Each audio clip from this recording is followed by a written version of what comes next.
Hello, everyone. Welcome to Quantum Catechesis. I'm Father Joe Krupp, and you are not. And I'm excited for a few reasons. One, I get to see your beautiful faces. Well, let's focus on what's important. You get to see mine. Also, today is the birthday of our Blessed Mother. Almost 2,000 years ago today, the woman who said yes to God and gave us Jesus was born, and we're so blessed. I'm also blessed because today is my mom's birthday, although she's in heaven. So I don't know, I assume like there's presents involved in heaven, but like you know what they are because you have preternatural knowledge. And also my sister Edie's here today. She was helping out. Dad had to go to the doctor and get some crack cocaine, or as he calls it, medicine. And Edie went along to give it the veneer of respectability. So... So we begged her to stay, and she was like, oh, I got work. I'm like, whatever, chick, we all have work. And then Dad faked being sick so she'd stay. Thanks, Pop. So I'm excited because today we're starting a section that I hope there will be a million of these, honestly. And what we're going to call it is Pourri. We're going to take a look at the popes all through history, and not in any particular order even, really. We're just going to have some fun and look at some of the home run hitters, some of the strikeout kings, some of the popes. Like there was even one, I think I told you guys about this, who dug up his predecessor and put his corpse on trial. And then we'll hear about popes who stood toe-to-toe with horrific evil men and stood for the poor. I mean, we got heroes, we've got villains, we've got partridges and pear trees.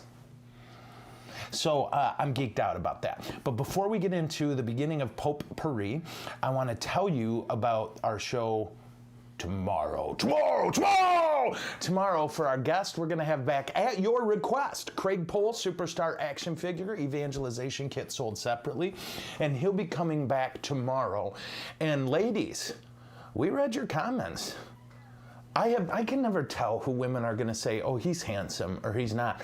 You all were smitten with this man, and I told him, and he's going to be embarrassed. So, I went on about you on Friday. Me? Yeah, and I you know, it was my lighting. Yeah, because it sure wasn't my face. That I looked good on Friday? Oh, yeah. Very handsome.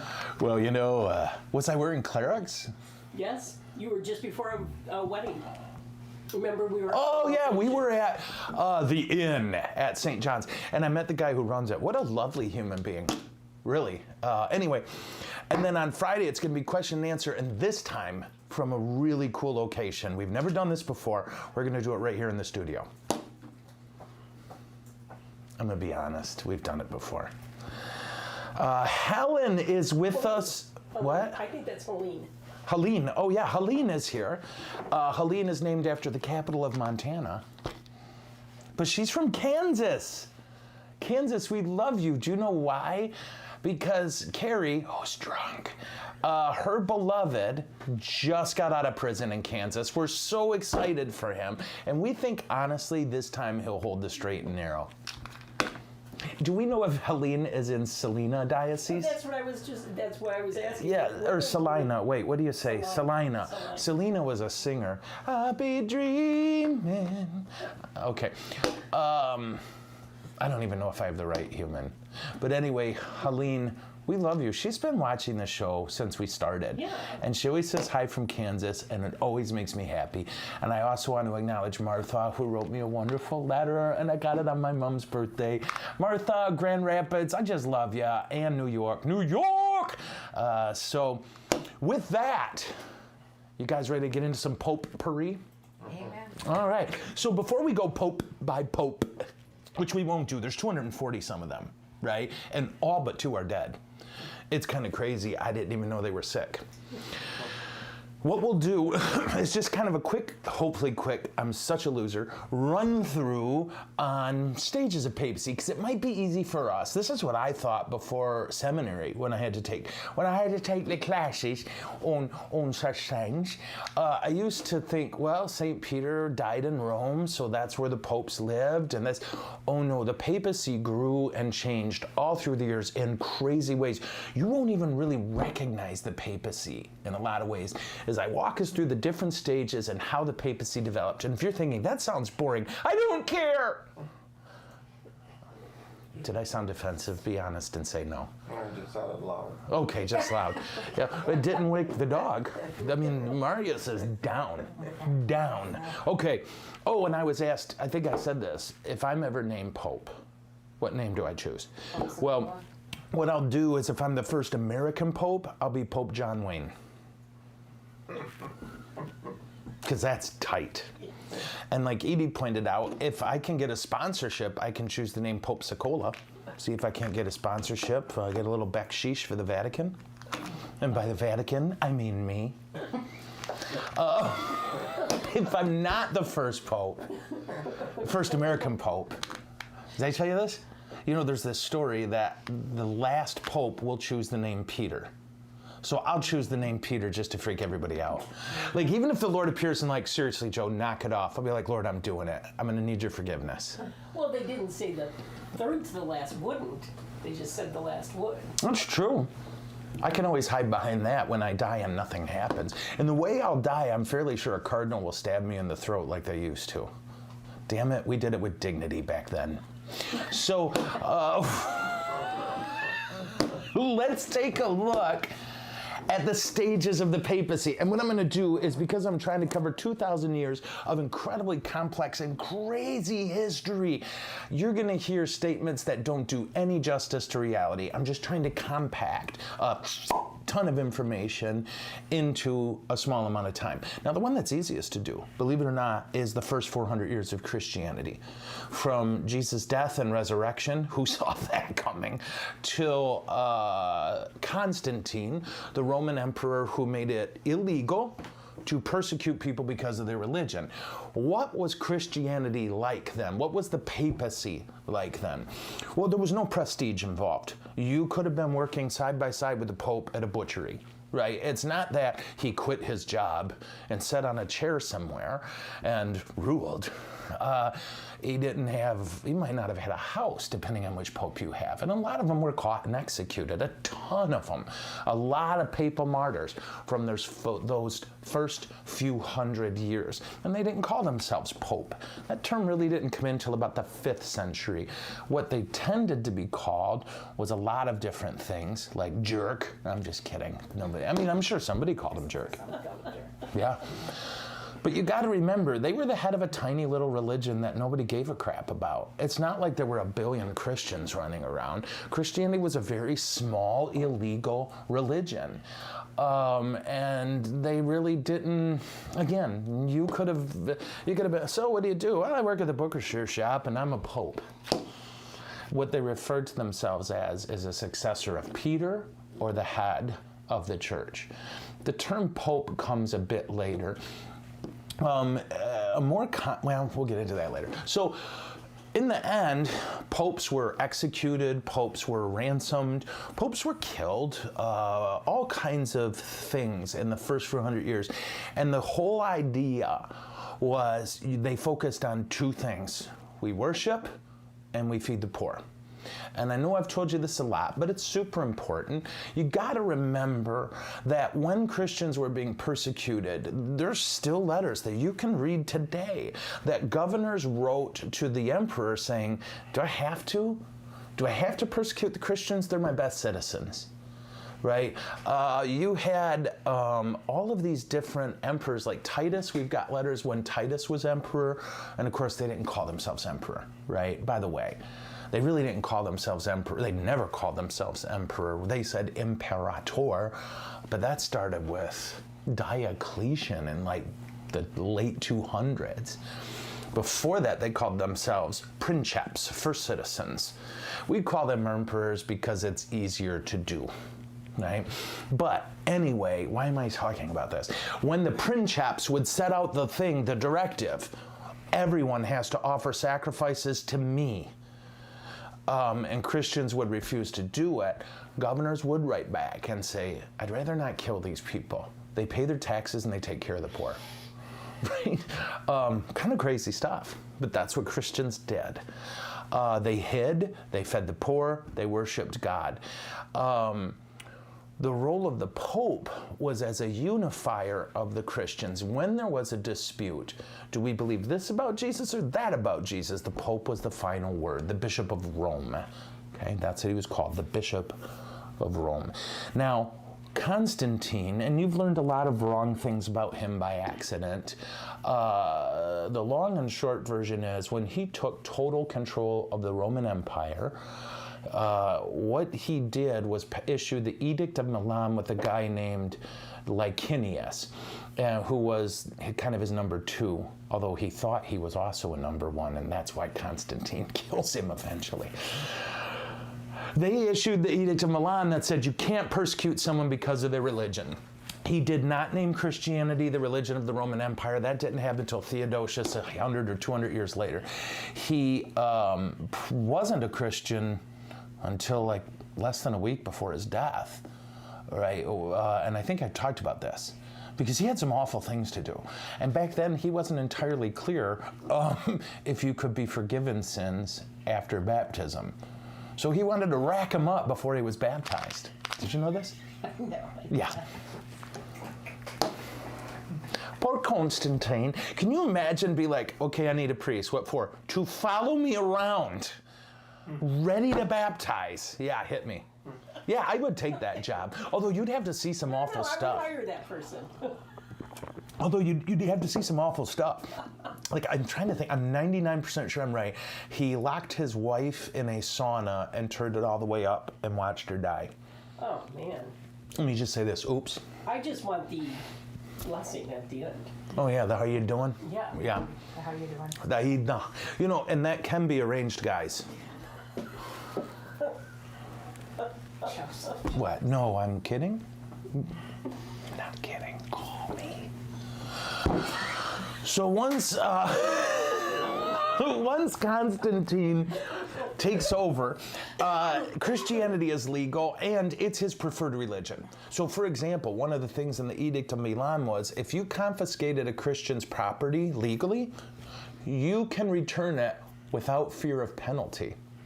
People who didn't break the law, he was saying, who confiscated Christians' property when that was the right, he was saying, oh gosh, no problem, just return it and we might not punish you. Yeah. So it was clearly his religion of preference, and there's lots of theories. Constantine was so amorphous, and he was such a strange cat. It's hard to tell. What it seems secular historians have agreed upon is that he saw Christianity as the religion that could unite everybody. This is a religion that can work. Why? It was a religion geared toward the poor, and in that empire, 95% of the population was poor. Right? And I'm hypersimplifying again. I'm speaking big, sweeping general principles. Okay? But either way, once Christianity came out of the shadows, now it's legal. Okay? Now you can't persecute someone because of their faith. Christianity came out of the shadow and they started doing something that we've been doing ever since, yelling at each other. Right? You're doing it wrong. And this became a dominating issue for the popes of that time. That's why they convened a council at Nicaea to figure out what is a Christian. But you want to know what the role of the Pope was at that council? He wasn't there, right? The whole idea of the papacy is still taking shape at this point. Pope was back in Constantinople with Constantine, who popped in on the council once in a while.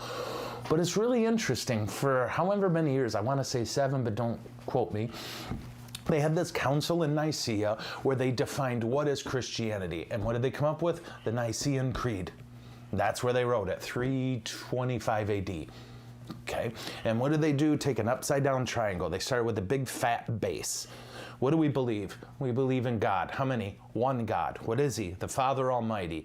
What did he do? Created heaven and earth. Of all things but right, and that triangle gets smaller and smaller until you get to the end and they start hitting detailed points. We believe in one holy Catholic and apostolic church. I forget, all kinds of Jesus stuff. Something about dead people and baptism. Yeah. But anyway, that's what they did. And at this point, then, you have Constantine in Rome giving Lateran Palace to the Pope. Okay, the Bishop of Rome. Again, he wasn't called the Pope yet.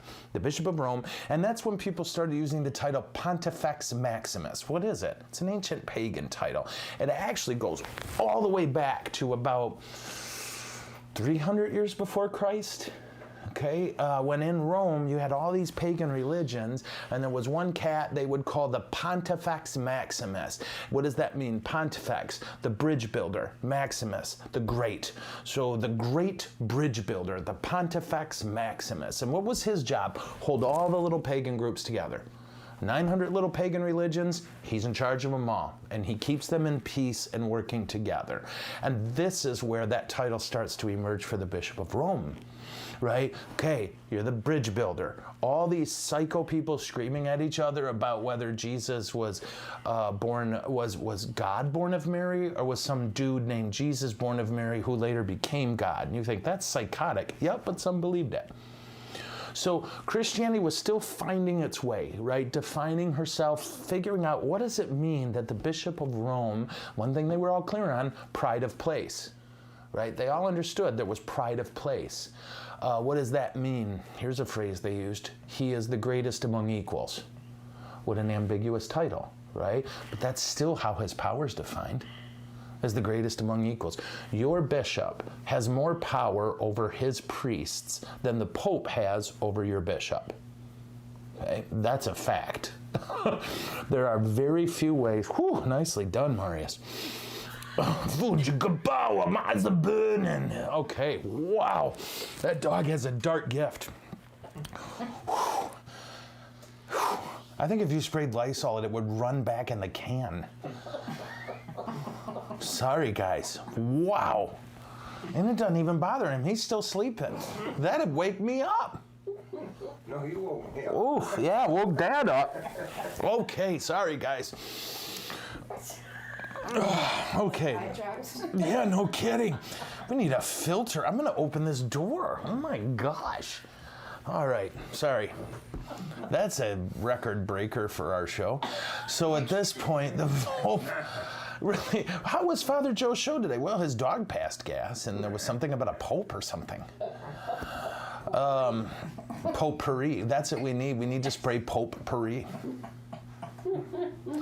So the role of the Pope at this point really started to emerge as the bridge builder. Let's bring all these crazy people together. Let's figure it out. Constantine gave the Bishop of Rome the Lateran Palace, which is the church you see in Rome now called John Lateran. People mistake it all the time and say St. John Lateran. There's no St. John Lateran.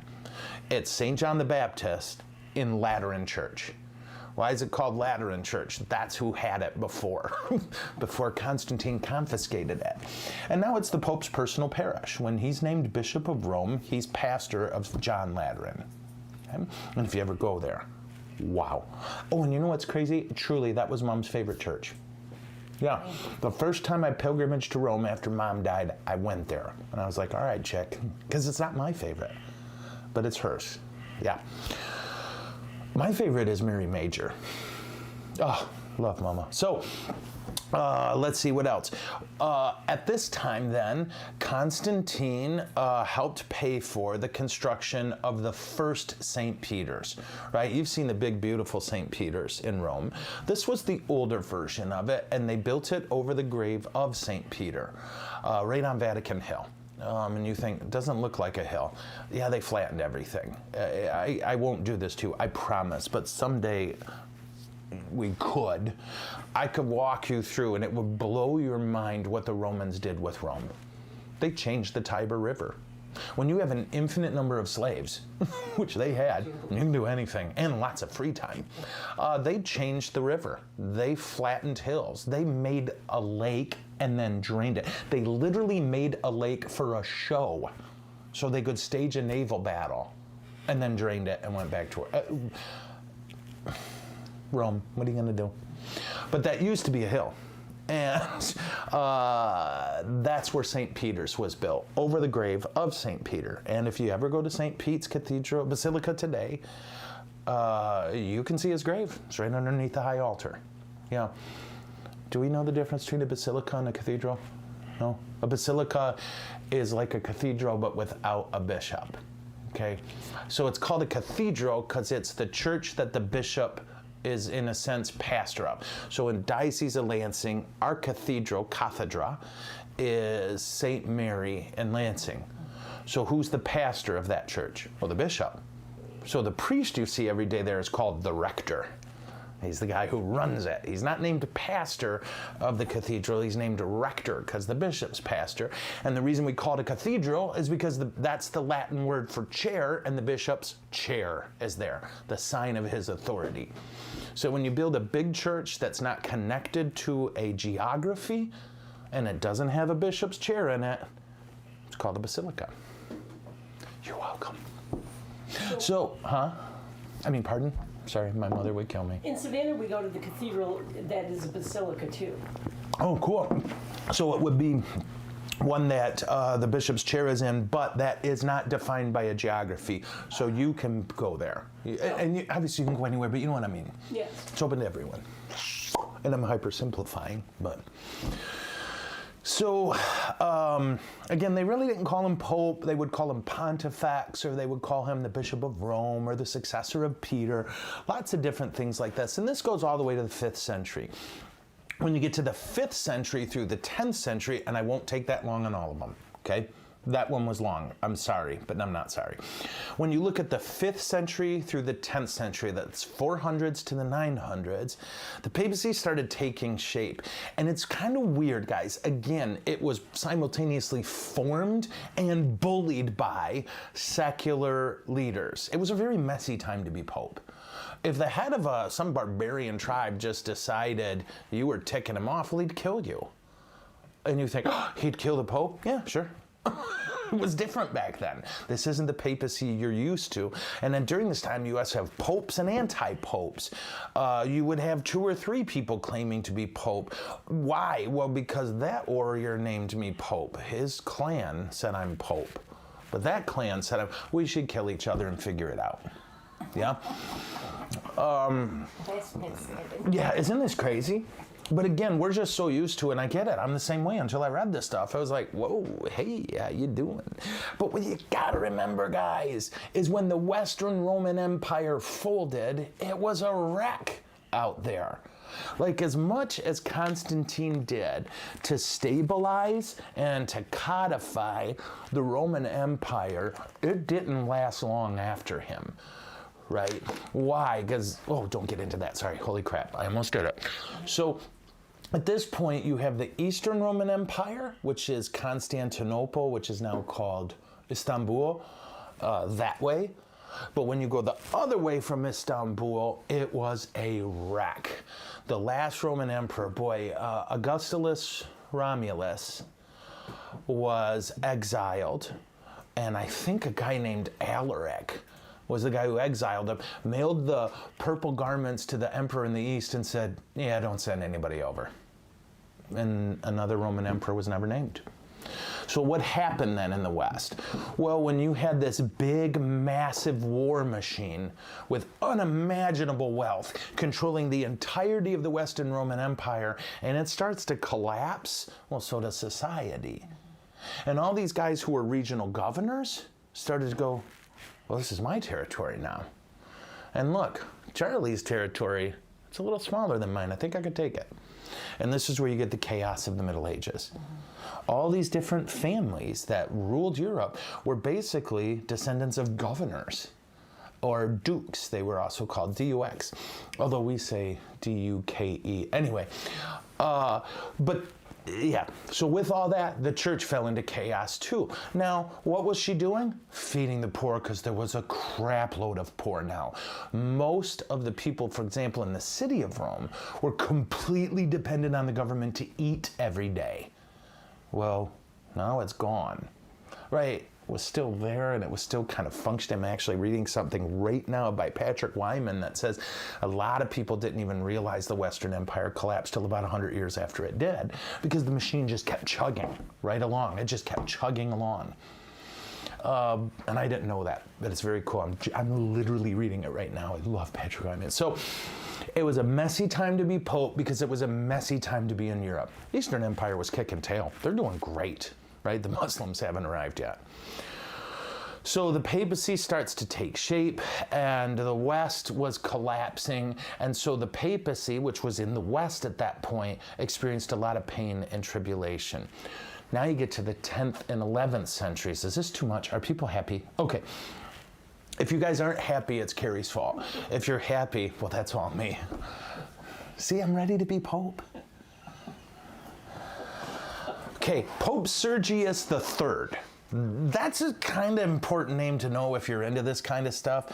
He was installed in 904, and he, in this period now, lasts for about 60 years.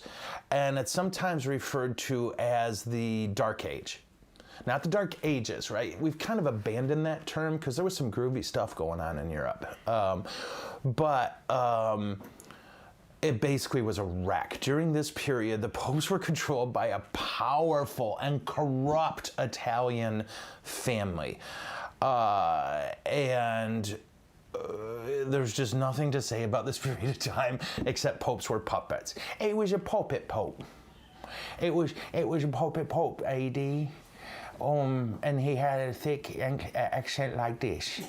No, that's not true. I made that up. So in the 10th and 11th century, there was a powerful aristocratic Italian family that was controlling the papacy, and a lot of people call it the Dark Age of the papacy. And not necessarily dark because these were horrible men, although many were. It was dark because the papacy almost, you could say, kinda, well, no, how's this? It was in danger of fizzling out. Right? It had no teeth. Is there a question? Oh, all right, I'm gonna scroll up. This is gonna be a lot of scrolling. Okay, it's okay. Ambrose, nope. What was the family name? Oh, crap. Okay, ready? I can't pronounce it, so I'm gonna spell it. Those wacky Italians. Theophyllacti, or Smith. And you probably are looking at that going, that's Greek. Yeah, it's so hard to explain. We say Italian, they would not have said Italian. There was no Italy yet. It's hard to, we're just doing geography, right? So when you hear, for example, like all these tribes, like the Goths, the Gauls, the Visigoths, the Ostrogoths, they were all German speaking, right? And it's hard to explain, but we just in the end say the Goths, and that refers to about 500 groups of people, but it's just easy to do. Right. So same with the Italian name of Theophilus Johnson, Smith, Jones, Jackson, James, Jingleheimer, Schmidt. You know, their names are my name too. Mm-hmm. So papacy, though, in this point, when we get to the 11th and to the 13th century, this is where what you and I understand is the papacy. Oh, am I supposed to look up? I can. Hold on. All right. Un momentito, por favor. That's Spanish. All right. Dear stupid.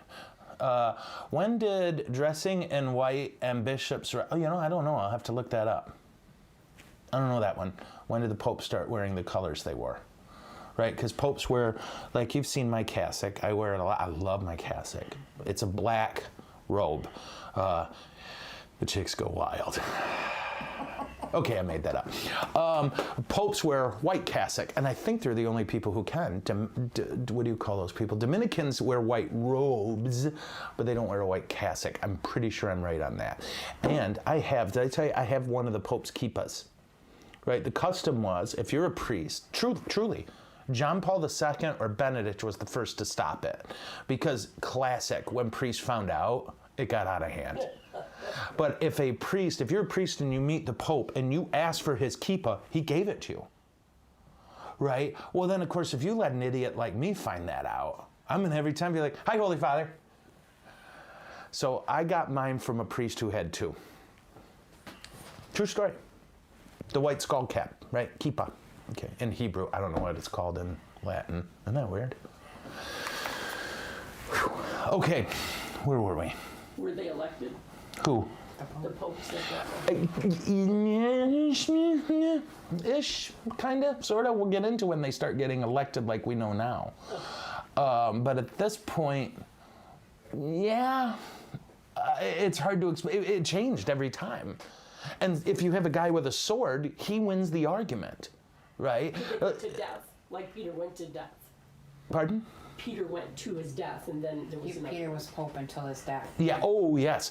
Oh, until you were dead. That's one thing they always got, right? You were Pope until you were dead. In fact, we'll get into this. At one point, Benedict's not the first guy to resign.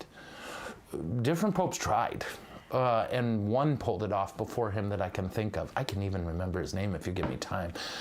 Celestine, I think. Pope Celestine not only resigned, he ran away and hid.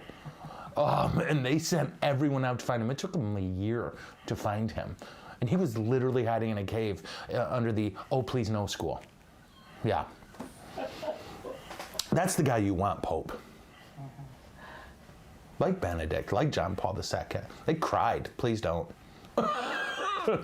Too late, big fella. Okay.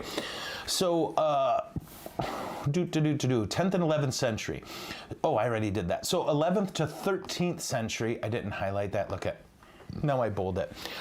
This is what I wrote. And again, I hope you hear me. I'm going super quick and describing crazy complex stuff as simple as I can. Okay.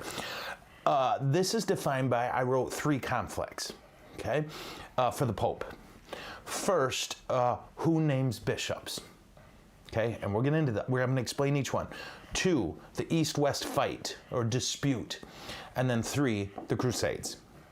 So what is this who names bishops nonsense? Well, kings did. Tribal leaders did. And you say, the Pope didn't? No, he had no power. Right? Did you know this? This is a true story about, what's his name? Pompey Magnus.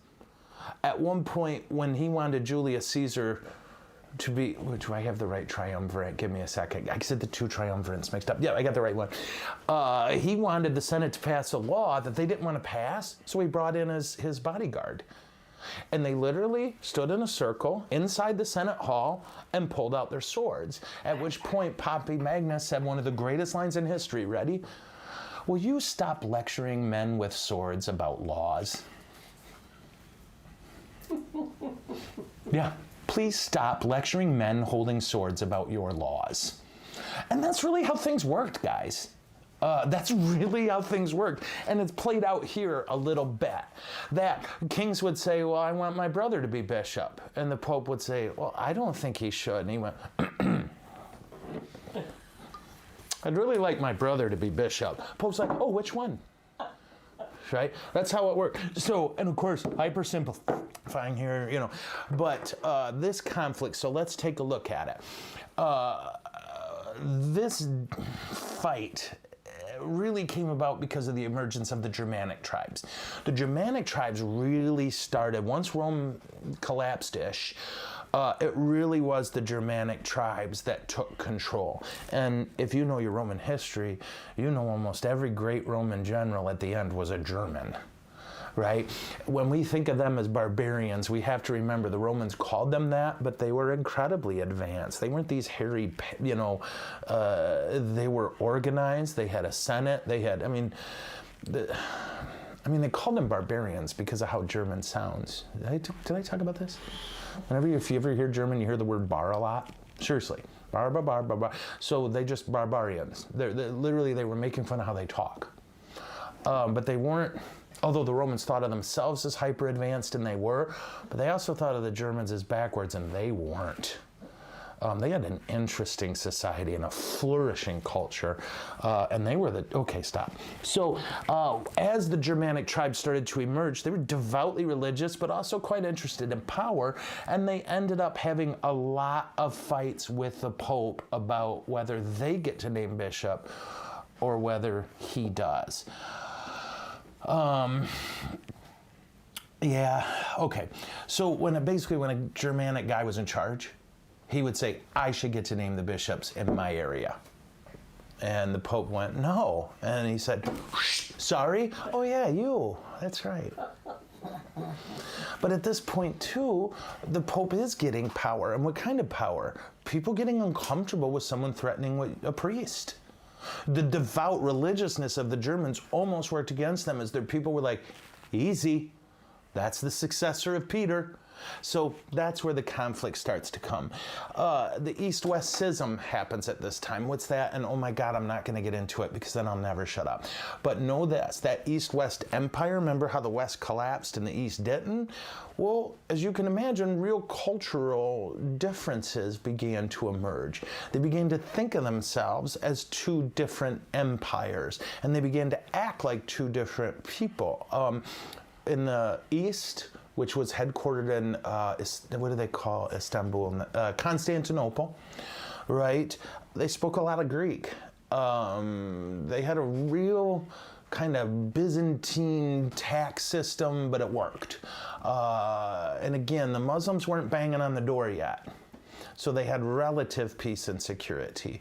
In the West, you had a lot of chaos, a lot of Latin speaking, high levels of illiteracy. Taxation was just done by the biggest guy around you. You know what I mean? There was no police, there was no central army, there was no, it was, you get me? Okay. That culminates in a religious split. And again, for my Eastern brothers or for my Western brothers who are all into this, I'm not getting into it. Dear sweet fancy Moses. But it would be hard not to pin the blame primarily on the West, on us Romans, okay? And I won't get into it too much, but basically, yeah, that's where I'll stop. And then the next thing that came up is the Crusades, because now the Muslims are banging on the door, right? You've been taught, because God help us, we hate ourselves, that the Muslims were these peaceful, wonderful people, and we kept trying to storm into the Middle East and take over their places. That is the literal exact opposite, and there's no way to say anything else, right? When we say, well, we had to retake Jerusalem, we literally mean we had to take it back from the people who took it from us. Okay, this wasn't just somehow the Muslims always had Jerusalem, and no, they marched to eradicate Christianity and spread Islam. Right? That was the law. That was the law of Islam. And yes, Christians did atrocities, Muslims did atrocities, but don't buy the thing that, you know, Christians were all barbarians and Muslims were all wonderful civilized people and we goose-stepped in to ruin everything. That is not, there is nothing intelligently written that can argue that. When the West and East saw divided, we don't have a chance. That's what really did lead to the popes having a possibility of reconciliation with the East, but pride and circumstances kept it from happening. So those were the three primary things that defined the papacy really at that time from the 11th to the 13th century, okay? When you get to the 13th and 14th century, they call this era the wandering popes, okay? How did that work? Well, they weren't headquartered in Rome. Rome was a mess. Rome was a disaster, the city of Rome. And again, think of this. The Roman Empire that you think of pre-Christian, they had lots of capitals. Sometimes it was Rome. At one point it was Nicomedia, Ravenna for a long time, and Constantinople for a long time. The city of Rome became almost this place emperors wouldn't go, because it was a mess, and it was filthy, and it was, yeah, it's kind of funny to think of. We always think of the Roman emperor sitting in Rome. No, not really. Not after the 2nd century.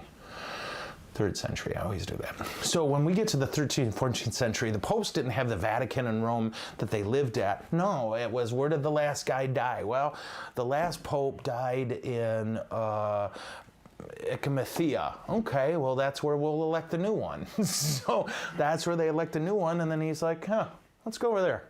So then the pope and literally this army of, not soldiers, but of like bureaucrats and secretaries would all just move into a town. And that's where the head of the church is now.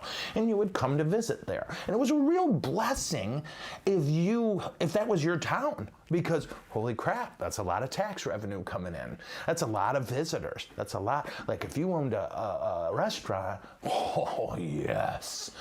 But if you were mayor, you might lose your job, because the Pope might go, I like it here. I think I'm going to be mayor. And there's not a thing called voting, right? There's just the most powerful person in the room went, I'm mayor. And he went, yes, you are. Okay. I think I skipped over, didn't I, about when the last one, right, what I told you guys about in the East-West Schism, this is when the process for electing the Pope was codified. Done. And we've not changed it much since at all. The only things we've changed are for technology. So including, a really curious one. I don't know if you know, you're a doctor, Edie. They have, when the Pope dies, do you know this? They have a little hammer, right? And they hit his head 3 times. And they say their birth name. John, or whatever, who do we got now? Francis, Jorge. So his birth name's Jorge. So literally, when he dies, they'll go in his room, because that's what they did back then, take a little silver hammer, tap, tap, tap, Jorge, Jorge, Jorge. You say their name 3 times. And if they don't wake up, they're dead. Isn't that great? It's just, seriously, can you imagine being the dude with the hammer? Like, that's your job. You just sit at a desk all day waiting for a pope to die. I'm in! Isn't that weird? Do you know that? They did that. Because you got to remember, guys, they understood there was a thing called a coma, but they didn't really get it. I know that sounds funny. They just knew some people were dead and then they weren't. And they seem fine now. And they knew, like, this is terrible. Do you know about this? I swear this is true. They find graves with fingernails. Because clearly somebody wasn't dead, but they thought they were. That's where the whole thing of the bells came from. The bells. Yeah. And the graveyard shift. Yeah. What bells? Well, they used to bury people with a bell. So there was a chain, and when they would bury them, they would literally put the chain in this hand, just in case they woke up, then you can ring the bell.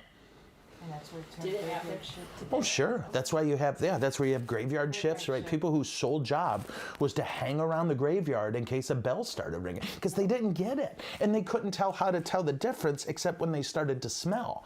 And if they get to that point, what everybody figured out, we all get sick if we're still in the room when they start to stink. So the safest option was to bury them with a bell. Crazy stuff. But so they still do this. Why? It's custom, right? And the dude with the hammer, he's bored. At least when Malthus liked to do Did you know about that with the little hammer? No, I Isn't didn't. that cute? I mean, it's not cute. The dude's dead, but if he isn't, can you imagine? Son of a hey, Well, I don't know that the hammer's going to bring him out of a coma either. Yeah, and they weren't clear, right? You know, if you ever want, I think I have a book somewhere, because I remember reading about all this. The millions of things we went through in human history to try to figure out when people are dead. Put the mirror under the nose. Yeah. Pick the mirror under the nose. Mirror over the nose, yeah. The whole banana. It really is. And so much of our stuff about vampires comes from this. People getting out of their graves. It's witchcraft. No, he was just in a coma, you moron. That's why, truly, if you look at Jesus raising Lazarus from the dead, I'm dead serious. Look at it.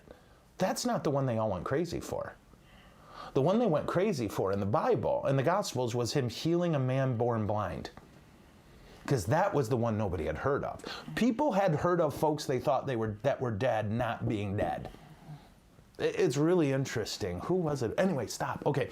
So the process for picking the Pope was codified and basically remained unchanged in the 11th, 12th century. And this wandering period of the papacy in the 13th and 14th century is really hilarious. Okay.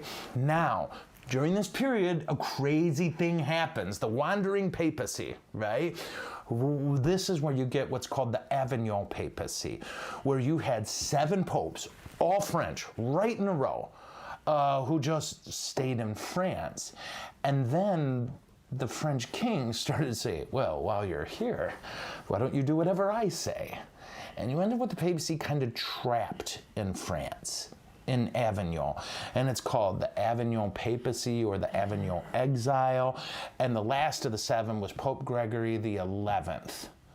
And he's the one who just moved it back to Rome. And I'm pretty sure that's where it stayed afterward, right? He died there in Rome with the papacy in Rome. But when that happened, some of the French cardinals, under the influence of the king, they had a conclave of their own. All right, we're naming the next pope. They wanted to keep it in Avignon. And so they named a guy, I can't remember his real name, but it was Pope Clement VII. And this starts what's called the Western Schism. Although don't freak out, it wasn't a real schism. It didn't even last, I don't think it lasted 50 years. But what happened here? The church was ripped apart because you had a couple popes at the same time. And you had anti-popes, right? There's an official title in the church of anti-pope. That cat shouldn't be pope, right? This kept going until 1414, okay? So this all started in 1309, and then in 1414, a Council of Constance, basically the anti-pope, John the 23rd at the time, fled in disguise, and he was arrested, caught, and deposed. So he was no longer pope, and Pope Gregory the 12th resigned voluntarily. He was like, let's end this crazy. Let's end this crazy. And they did. So the field of popes was all cleared at the Council of Constance, and Pope Martin V was named pope in November 1417 and ended this Western Schism, right? Where you had a pope in France and you had a pope for the rest of the, Okay. How are we doing? Is this helpful? Mm-hmm. Okay. Is it too much info? No. All right. How are we doing time-wise? Oh my gosh. Remember I was going to cover Pope Peter today. I know. That's okay. You're gonna get Okay. Are we bored? No. Okay. So I'll go super quick now. Like Lightning Man. Do you see the Lightning Man post? Look at, I don't know what this is. Okay, the church enters a time in the 15th and 16th century when really everything started to settle down. Okay, there's a process for how the Pope is picked, and it's followed. And there aren't divisions among, well, I thought Edie was Pope. Nope, John's Pope. I heard Bill was Pope. None of that is happening anymore. Now, don't get all happy, because if they didn't like the Pope, they just killed him. Right, so it wasn't like, well, we'll just be patient. There's divisions, and there's some popes who get taken out. But then here's the other thing. For the first time, really, it became a consistent reality that the Pope had genuine political and financial muscle. Okay, the popes began to accumulate. Now, some popes did, some popes didn't before, but now it's kind of SOP, standard operating procedure. My brain is so fast today. That popes began to accumulate land, accumulate power, and accumulate wealth in an immense fashion. And I talked you guys through this about 3 weeks ago. But this is where you see a flourishing of art, of beauty, of dirty, dirty games, because it was a tremendous amount of power. You also see at this time that popes began to intervene in politics. Right, so Edie and Carrie are arguing about which one of us should be king. The Pope began to weigh in. And of course, then Edie could make sure she's named king with a little bit of prayer. For those of you not watching, I'm making a money sign. They also did some lovely things with their political power, just depended on the Pope. Some of them were great, some of them were jerks, because Edie's husband's from Boston. From Boston, so I say jerks. 17th century is defined obviously by the Protestant Reformation and the church's response to it, right? And that's a mess. And we went through that, right, with Pope, what's his butt? Remember, we just did this 2 weeks ago. And again, catch how often the Germans are still popping up, right? The Holy Roman Empire was still doing all kinds of crazy stuff, right? The 18th to 19th century is fascinating. And to me, it's one of those times where as Americans, we might feel the most like, what the heck, okay? But this is the time when all of Europe was exploding with ideas of becoming democratic republics. What is the word? I don't know. Or in Latin, oh, that was Swedish Chef, actually, wasn't it? Okay.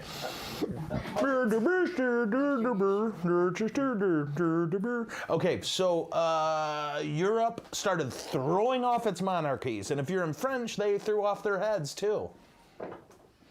And during this time, and this might shock you, I don't know, but again, as Americans, this might figure us out, the church always sided, almost always with the royalty. The church believed, and as far as I know, still believes, that the best form of government is a benevolent monarch. Did you know that? No. I think I'm right. I could be wrong. I want to be super duper clear that the church still feels the best way to go is a benevolent monarchy. Republics are messy, right? If you're not sure, just turn on the news. Yeah. But it just was such a new and crazy way of thinking. And you got to remember the French Revolution involved, at one point, I think I'm right, the biggest slaughter of Christians, since the Mongols. Right? You probably weren't taught this. You were taught about enlightenment, which was not enlightened. But what you weren't taught is that they tied priests and nuns onto barges, set the barges on fire, and pushed them out in the water and watched them burn and drown. You weren't taught that in the French Revolution, they tried to remake everything, the days of the week, to purge everything of Christianity. You weren't taught that. Because your teachers weren't taught that. And they weren't taught that because of an education system that was founded by people who don't like Catholics. Okay? So that's the 18th and 19th century. The church simultaneously fighting off socialism and communism on one side and trying to figure out how to make this monarchy thing work. And once it became clear that that's not where the Lord was calling us, the church totally backed down. But in the end, it makes the papacy very hard to define. Because one thing they were always pretty good at this time is saying, don't kill people. Don't, if you're king and you're slaughtering your citizens, the Pope's gonna get in your face. The Pope's gonna tell other kings, go attack him, and they will. That's where the papacy was at her best. This is also the point where she wasn't always at her best. In our new modern view, you and I think would be sad that she sided with the monarchs, but I can truly say I get it. It's just how things were, okay? You get to the 20th century, Italy was so shredded by constant turmoil inside of itself that the popes were in a perpetual state of a kind of warfare. So they established in 1929 the Vatican City. Okay, 1929, that little 11-acre country in the middle of Rome, and nobody's invaded it since, not even Hitler. Right? Hitler sent assassins in, right? Mussolini, I don't know if Mussolini did. Hitler certainly sent assassins in. The Soviet Union sent assassins in. One of them shot John Paul II. Mm-hmm. But for the most part, this is the beginning of a time in history when the papacy exercised its ministry in a very different, in the way you and I are used to, right? We don't have an army anymore. The church figured out that's not good. We don't have a taxation system anymore. Rome is totally dependent on donations. Rome is totally dependent on the goodwill. Why didn't Hitler invade the Vatican? Because he figured it would turn the Swiss against him. It would turn all the countries that were neutral against him. And it would have literally driven the Catholics psychotic. It would have, right? Yeah. So that's kind of, wow. Whew. And I missed a lot. Okay, I didn't give you everything I wanted to, but holy cow, it's almost 1 o'clock. I'm going to see if there's any questions. Let me see. Hold on, folks. Okay, so we'll have to get after the close thing. 1929. When did the Vatican city-state happen? 1929, if you mean the establish it. Yeah. Oh, they had a much bigger territory. Yesterday. Yeah. Oh, right. Oh, right. Well, because Italy's yesterday, right? It's so weird to think of. We're used to thinking of Italy as a country. Guys, it was a mess until, I want to say, right before World War I. It wasn't Italy. It was the Italian peninsula with about 5 kingdoms in there, or 12 kingdoms, at times 27. Dad and I just listened to a documentary on this. 27 kingdoms at one point.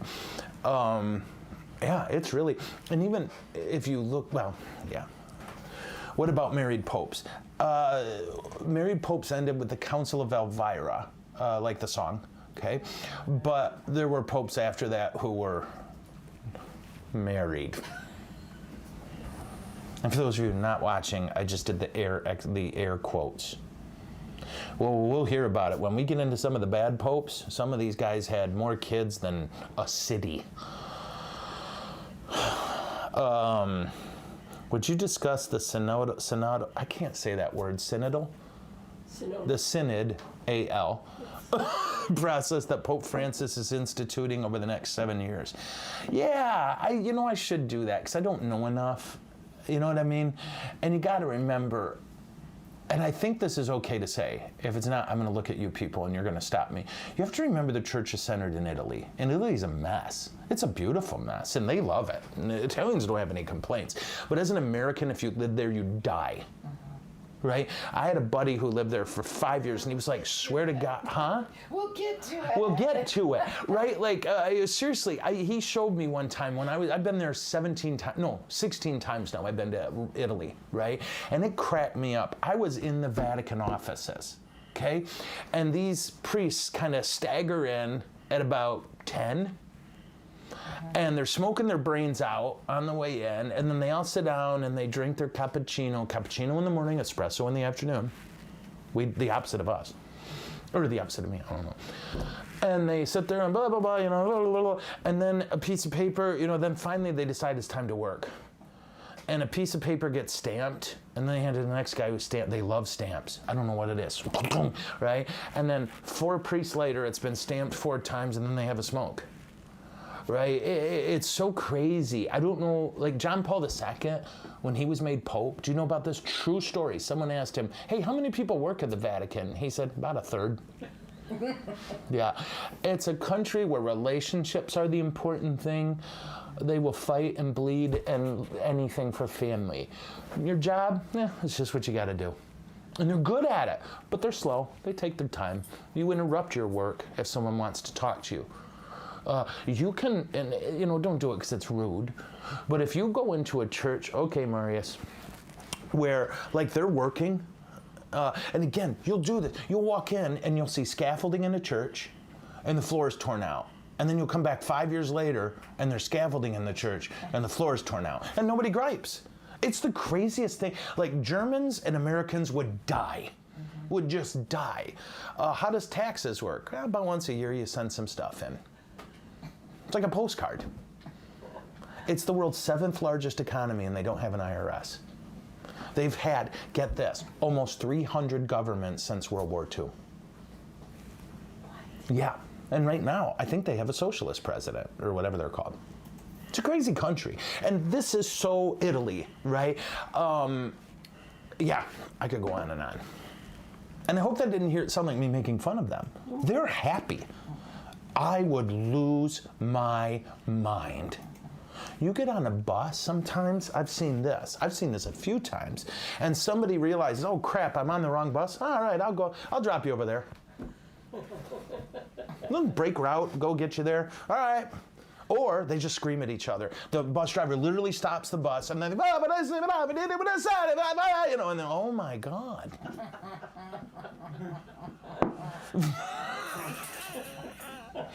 You know the other thing I saw that just,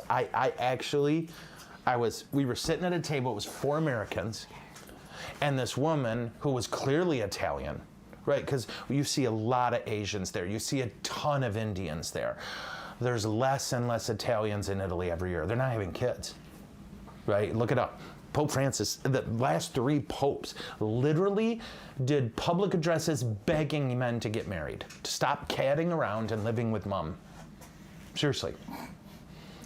So we're sitting in this restaurant, and this Italian woman is pushing a baby carriage. People ran out of the restaurant, and we're just fussing. And we're like, oh, it must be an actress. Or the guy next to the table, he said, he asked if we were Americans or Canadians.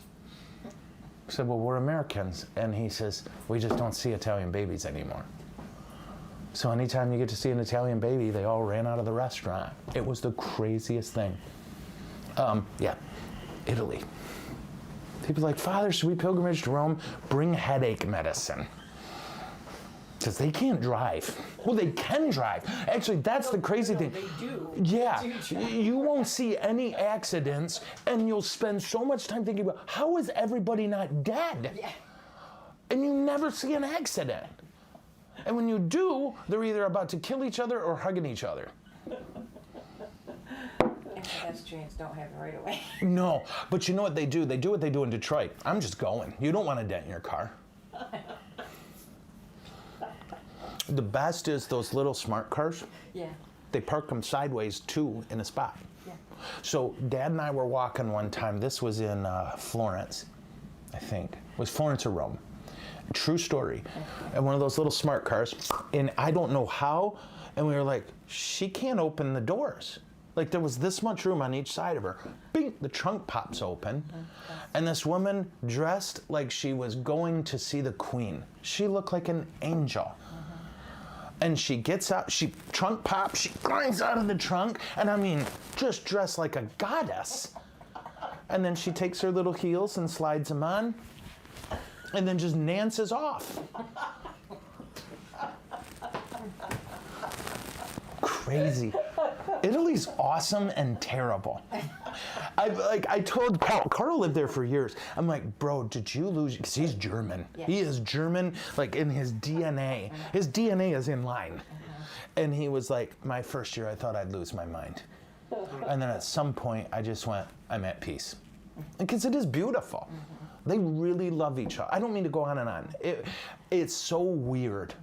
You know, what time's dinner? It's when you eat. And they eat like at 9 at night. Do you know this? So they wake up in the morning and they're like, we'll have breakfast for you. And don't let them fool you. Right? They have a hunk of sausage there. Of salami. Here, eat that. For breakfast? And then at lunch, it's like, well, have a half a sandwich. And then at dinner, you eat like the plane's going down. Yeah. And then you go to bed. And you wake up, you stagger into work, I don't know, 9, 10. Siesta from 1 till about 4. Then you go back into work till about 8. These people are nuts. I don't know, I'd like a siesta from 1 to 5. Isn't that weird though? But then can you imagine, now go back to work? I would just be like, no, I'm gonna eat the pasta now. And then I'm gonna pass out and work. Peace. Once I hit about 6 p.m., I'm useless. I am totally useless. I've turned into that guy. This morning I beat my alarm by a half hour. 5:30, I'm awake, fat, and happy. But then come 6 p.m., I'm a horrible Italian. The only thing that made it work for me is the time difference. You know, because my body was, okay, now I'm gonna stop. I'm going on. I'm sorry, but I'm not. Yeah. All right, you guys ready to pray? And then tomorrow, we'll have Craig Pohl on. And then, you know what? We might just keep going with the Pourri for a while, right? While I'm putting together all the other stuff. Because a lot of this is in my head, and that's what helps. My only work is to organize it and to not talk too much. All right. In the name of the Father, and of the Son, and of the Holy Spirit. Okay, Jesus, thank you for our messy, messy history. The messy history of our popes and our church, because our histories are messy. We're the same person as when we were young, but we're older and wiser. We made mistakes in our young, passionate days, and so did your church. Your church is a person, and that person is your bride, and you love us. So thank you for loving the train wreck that is us. And thank you that you delight in us. You've guarded your church and you've guided her through good days and bad, through sickness and in health. You've loved her and honored her all the days of her life. Help us to be merciful with others. Help us to be merciful with our own past. And whatever we get right or wrong, help us to love your poor. Lord, you know our hearts. You know there's people we're very worried about. You know there's circumstances that we fret about. And we give it all to you. And we love you. And we trust you. And may Almighty God bless you all, the Father, the Son, and the Holy Spirit. Amen. I'll see you beautiful people tomorrow when we interview Craig Pohl about the fact that he's a horrible person. Until then, peace. Is it over? No, it's never over.